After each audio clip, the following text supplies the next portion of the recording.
So yeah, a high risk pregnancy is not for the weak. It's a lot of work. But in general, my pregnancy was fine. I really didn't have like many complications during the pregnancy. Um, Most of the grief came after, when they were actually born. But so it was Halloween and I was like 32 weeks. And technically, I know they say you're pregnant 9 months, but it's really 10 months because you're pregnant for 40 weeks and that's 10 months.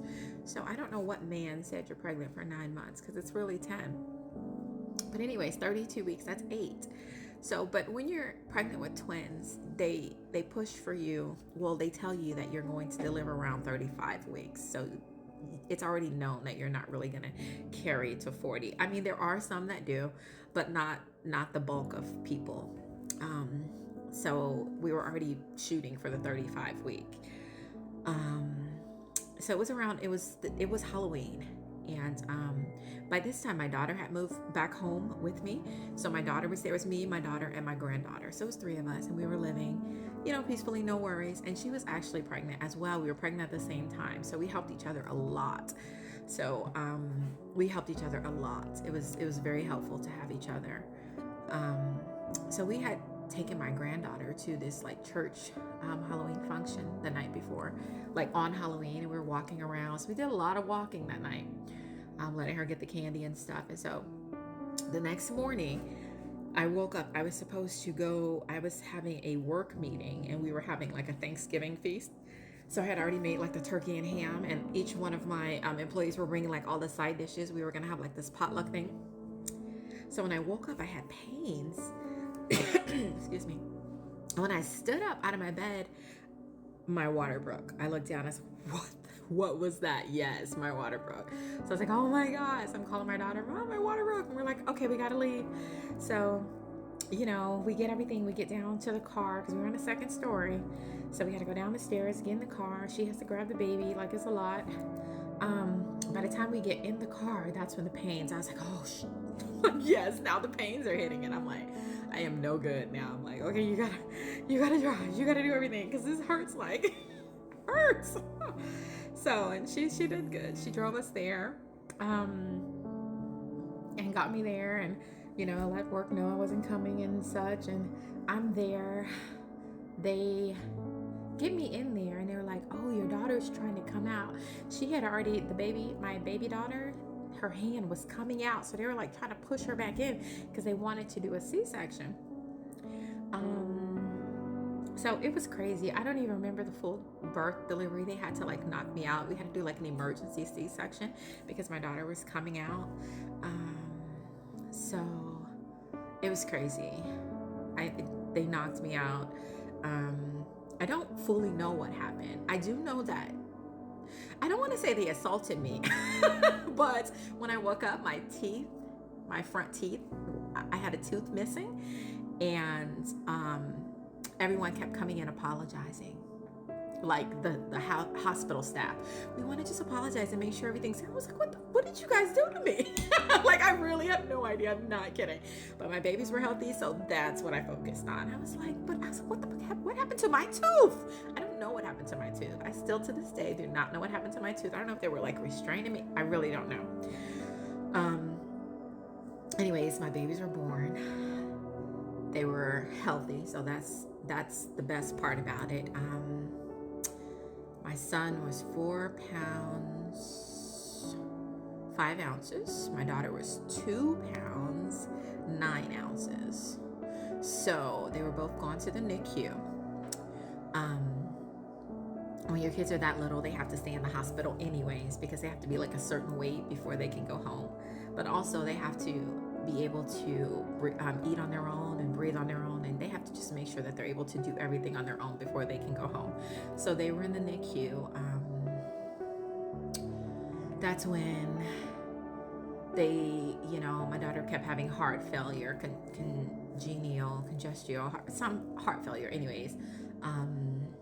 So they had to do all these different tests. They found out she had this rare heart condition, like super rare, hemitroncus. I'm just going off memory now, but trust me, I have the whole book. I did all the research. I have all the papers I was given. I have all the cards from each doctor. It was so much. So she was working on, with her, I was focusing on her heart. And with my son, it was breathing issues, but it was constant. And we had, they were in the NICU. They had them in separate rooms, but I had to be there all the time. So they worked it out where I could have them both in one room. We could have both of the incubators in one room because that way I could be with them both.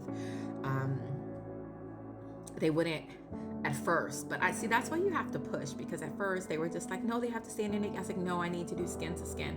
So I pushed, so they were able to, they would like take them out and let me do skin to skin, where they would lay on me and they can feel my skin and I can feel theirs, and I would just pray with them.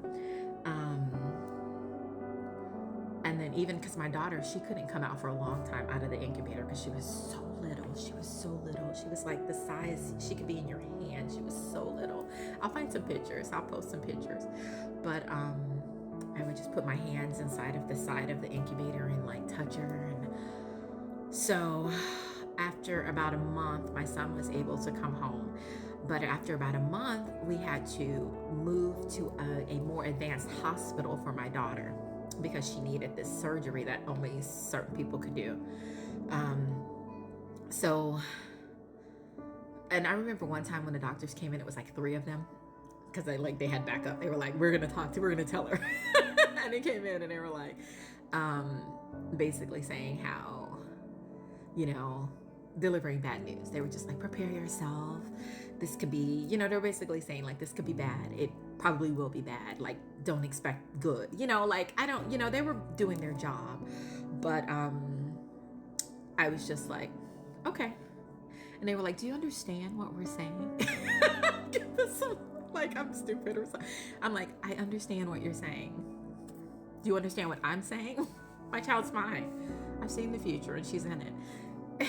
And they kind of looked at me like I was crazy. Like, is this lady for real? Yeah, she's for real. You know what else is for real? My daughter running around here right now today. So whatever. But I just remember that because they were looking at me like, is she Delulu? And I'm like, yeah, I am Delulu. But sometimes you have to be. So we got moved to the next hospital. Now the next hospital was in a whole nother city. And we had to go there because that's where the specialist was. And so what happened was we went and lived at this place called the Ronald McDonald House. So I don't know if you've ever heard of that, because I had never heard of it. But it's basically like kind of like a hotel, but it's free. And it's for families if your children are in the hospital and they're having like some type of procedure and if you need somewhere to go. So they would let you live there. You had your own room, and they would provide like lunch and breakfast, and they provided like 2 meals out of the day, so you were responsible for 1 meal. But it was just the nicest thing I'd ever seen, like a house that lets you. It was kind of they had stairs, or not stairs, but like I want to say 2 stories, 3 stories. So it was a lot of rooms. It was like a hotel, but you knew that everybody living there had a child at the hospital around the corner. So it's kind of a I don't want to say sad environment, but a lot of people are walking around because their kids, you're not at this hospital because your kids, getting something fun done. It's, and then some people's children did die while they were living there. And so, you see all this, but then you see the good stories, people leaving like, oh, a kid got better. But so if you're ever looking for a place to donate, that's a good place to donate, because they do good work allowing families to stay there without having to pay, because it's such a stressful time. So we stayed there, me, my daughter, and by then she had her son, her baby, and I had my son with me. And then my mom came and she was there helping. So it was all of us. It was my mom. So we were all there. It was my mom, me, my daughter, my grandson, my son, and then my baby girl was at the hospital. So me and my mom would rotate going to the hospital or staying with my son, because I still had the baby. There were twins, so there's 2 of them. So one of us would stay with him, and then the other would go over to the hospital. And this was just continuous for, okay, this is gonna stop, so I'll just stop it